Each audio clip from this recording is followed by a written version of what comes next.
Hello, and welcome to possibly the most basic of videos.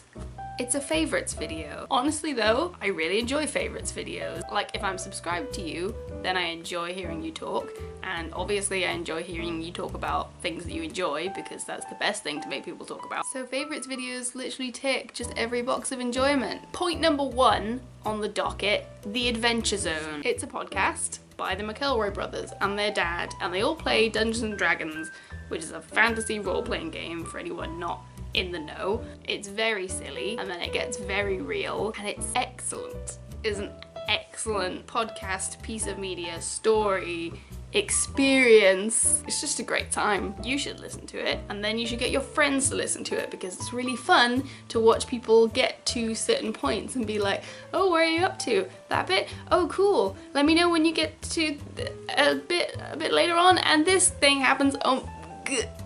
It's really good, guys. Like, for a long while, and then in ways until the end, it is deeply silly, but it is also deeply heartfelt and very funny, and has a lot of queer representation, so obviously I'm all over that. And the McElroy family just seem like lovely, lovely boys that will take stuff on board when people tell them about, like, oh, maybe you should do this thing, or maybe you should change this thing. Like, for example, at one point they brought in a trans character, and the DM, who's the guy that like leads the story, put out on Twitter that they were going to do this and ask for advice and ask trans people how they would like to be represented. They're just a stand-up crew. Moving on, I started listening to that podcast because I walk like an hour to get to work. I've also accidentally gotten into audiobooks for the same purpose. I've been trying for so long to not get into audiobooks because I knew that I would enjoy them, but I also hate spending money, so so what I did was that I went on Audible and got a free book, because you get that when you first sign up. This is not sponsored. This is just common knowledge. If you've watched any YouTuber in the last 5 years of YouTube, I'm pretty sure you already know about this Audible deal. So after I had my free book, I went to cancel my membership, and the website gives you a page like, oh, we're so sorry to see you go. How about another free book? Or maybe you could pay half price for the next 3 months of books. So I was like, I can spend £4 a month on books. And now I've got that till December, and I am thoroughly enjoying it. I'm currently listening to the second in the series of the Door and Smoke and Bone trilogy, which is fun because I read the first one and I was like, I don't know what this is gonna be like listening to an audiobook, because all the characters have a voice in my head already, so is this gonna be strange read by somebody else? It's not really. And also it turns out that an audiobook reader puts a lot more effort into making up character voices than I ever do. The narrator for this book in particular is very good at the character Zuzana. She's very funny. I'm just gonna rattle off some TV and film real quick. Wonder Woman. Oh my gosh, I loved it. I loved it. I loved it. I love Diana. I love... I don't know what else I can say about it, honestly. It's not a perfect film, but I loved it, and I love Diana. Just a massive budget film that is excellent and was seen by so many people. It's directed by a woman, and it stars a woman of color as like the feature character, and she's the coolest person who's ever existed. FullMetal Alchemist. Right, no spoilers because I'm only halfway through the TV series, but I love this show so much. I care about everyone so much, and it's so well put together, and the music is so good, the animation is so good.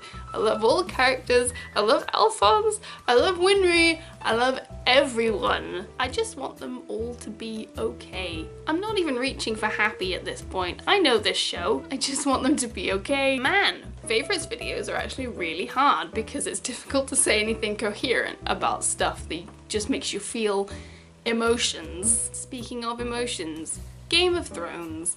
I have watched Game of Thrones for years, but I have never gotten so truly into it as this year.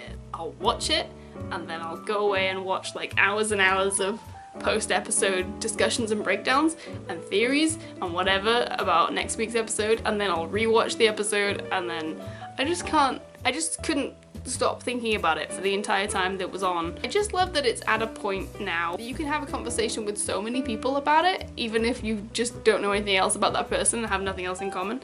Be like, do you watch Game of Thrones? Yes. Oh my gosh, what do you think about this theory? What do you think about this? And they're like, I don't know, I haven't heard that. Have you heard this? Even though, again, it's not a perfect show, and it's definitely deviated from the books a whole bunch, but I just really like the cultural impact that it's having, and then you can talk to so many people about it, and everyone's got different ideas. I've been considering making a Game of Thrones Twitter account just to tweet the thoughts that I have about it on a regular basis without spoiling anyone by tweeting it on my regular account, but Twitter's got that stupid thing where it's like, so-and-so liked this thing, so if somebody likes it and then someone else sees it and it's a spoil, I don't want to do that. I don't want to be responsible for that.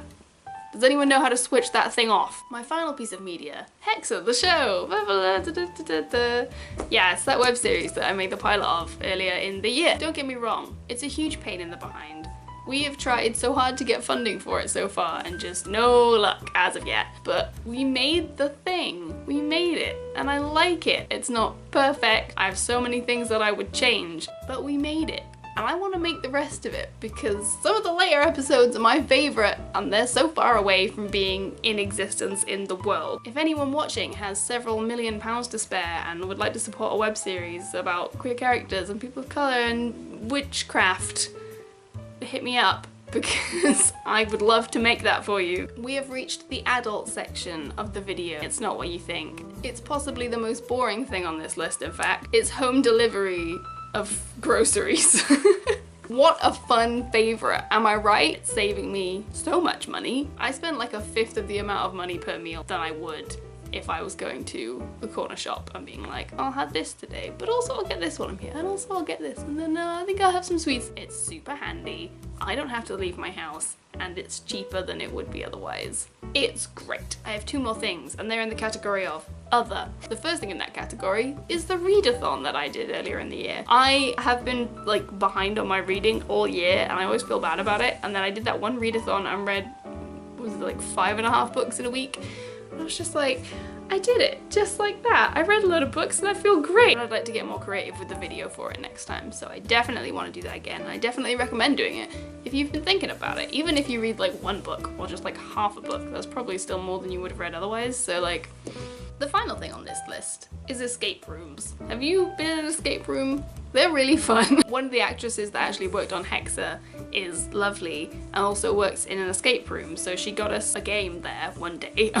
We were just like, this is the best thing. This is so fun. Basically, you go to a place, you pay some money, and then you get locked in this room for an hour, and there's these like puzzles and stuff, and you have to try and figure out how to get out of the room using like codes and keys and figuring out these things. It's super stressful, but it's a really good time, so you should definitely try and go to one if there's one near you and take just like a bunch of friends. It's fun to see how different people react under stress, and also the feeling when you get out in time is like, yes. And so this concludes my 2017 favourites. I'll link to everything that I discussed in the downstairs. I can't remember the last time I did that. If you're into any of these things, talk to me about them because I love them all, especially if it's the Adventure Zone because it's so good. That is all for today. I hope that you have a lovely morning, afternoon, or evening, and I will see you tomorrow. Happy VEDO.